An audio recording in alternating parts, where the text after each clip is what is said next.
नमस्कार, मेरा नाम है आयुषी और आप देख रहे हैं जनसत्ता फटाफट। चलिए आपको बताते हैं सुबह की बड़ी खबर। केंद्रीय मंत्री और बीजेपी के पूर्व अध्यक्ष नितिन गडकरी ने गरीबों को लेकर एक बयान जारी किया है। उसकी वजह से अब मोदी सरकार के दावों पर सवाल खड़े होने लगे हैं। केंद्रीय सड़क परिवहन मंत्री गडकरी ने कहा कि देश में गरीबी बढ़ रही है और कुछ अमीर लोगों के पास ही सारा पैसा पहुंच रहा। नितिन गडकरी ने कहा कि बढ़ती गरीबी के चलते पैसे को विकेंद्रीकरण की आवश्यकता है, जिससे आर्थिक विकास तो हो ही, साथ ही ग्रामीणों का कल्याण भी हो। केंद्रीय मंत्री नितिन गडकरी नागपुर में एक कार्यक्रम में बोलते हुए खेती, विनिर्माण, कराधान और बुनियादी ढांचे में सार्वजनिक निजी भागीदारी जैसे मुद्दों पर बात कर रहे थे। मोदी सरकार के वरिष्ठ मंत्री ने कहा कि अर्थव्यवस्था को इस तहत से विकसित करना होगा जो कि रोजगार को सृजित करे और ग्रामीण क्षेत्रों को प्रोत्साहन दे। शिवसेना के सांसद और मुख्य प्रवक्ता संजय राउत ने अपने साप्ताहिक कॉलम रोक ठोक में महाराष्ट्र नवनिर्माण सेना प्रमुख राज ठाकरे को सीधी और सख्त चेतावनी दी है। राउत ने लिखा कि यदि राज ठाकरे उद्धव ठाकरे के साथ राजनीतिक गठबंधन या मेलजोल बनाए रखना चाहते हैं तो उन्हें पूरी निष्ठा और ईमानदारी से भारतीय जनता पार्टी और मुख्यमंत्री एकनाथ शिंदे से दूरी बनानी होगी। राजनीतिक जानकारों की माने तो राउत का ये लेख सिर्फ सलाह नहीं बल्कि एक वार्निंग नोट है। इसमें यह स्पष्ट संदेश है कि अब तक राज ठाकरे को बीजेपी और शिंदे के करीब जाने से कोई राजनीतिक फायदा नहीं हुआ है, उल्टे एमएनएस की राजनीतिक स्थिति और भी कमजोर हो गई है। पार्टी की हालत आज राजनीतिक हाशिए पर पहुंच चुकी है। राउत ने संकेत दिया है कि अगर राज वाकई उद्धव के साथ गठबंधन की दिशा में आगे बढ़ना चाहते हैं तो उन्हें अपने रुख और संबंधों की प्राथमिकता को साफ करना होगा।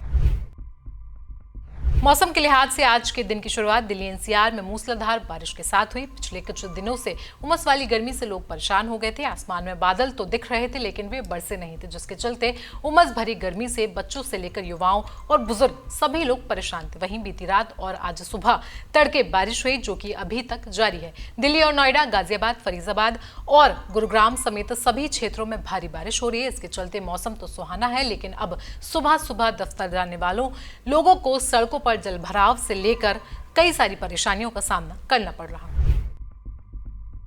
पश्चिम बंगाल के संदेशखाली में हुई हिंसा के मामले में केंद्रीय जांच एजेंसी यानी कि सीबीआई ने तृणमूल कांग्रेस के कद्दावर नेता शाहजहां शेख समेत 25 के खिलाफ गंभीर धाराओं में मामला दर्ज किया है। ये कार्रवाई कोलकाता हाईकोर्ट के आदेश के बाद की गई। हाईकोर्ट ने इस मामले में राज्य पुलिस की भूमिका पर सवाल उठाते हुए उसे लापरवाह करार दिया, जिसके बाद सीबीआई को जांच का जिम्मा सौंपा गया था। दर्ज की गई एफआईआर में भारतीय दंड संहिता की गंभीर धाराएं शामिल हैं, जिनमें हत्या, अपहरण, दंगा भड़काना और सबूत मिटाने जैसे आरोप शामिल हैं। जांच एजेंसी अब पूरे मामले की गहन पड़ताल कर रही है। दुनिया के सबसे अमीर आदमी और टेस्ला चीफ इलॉन मस्क ने पॉलिटिकल पार्टी बनाने की घोषणा की है। इस पर अब अमेरिकी राष्ट्रपति डोनाल्ड ट्रंप ने इस कदम को हास्यास्पद करार किया है।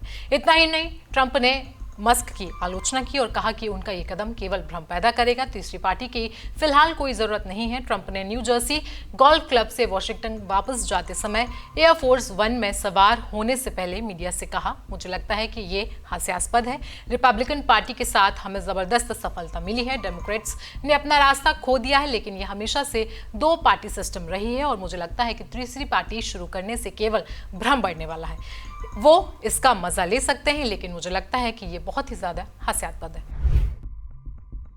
तो ये थी सुबह की बड़ी खबरें। आपको कैसा लगा ये वीडियो, आप हमें कमेंट सेक्शन में जरूर बताएं। साथ ही साथ देश दुनिया की बाकी खबरों के लिए जुड़े रहें जनसत्ता के साथ।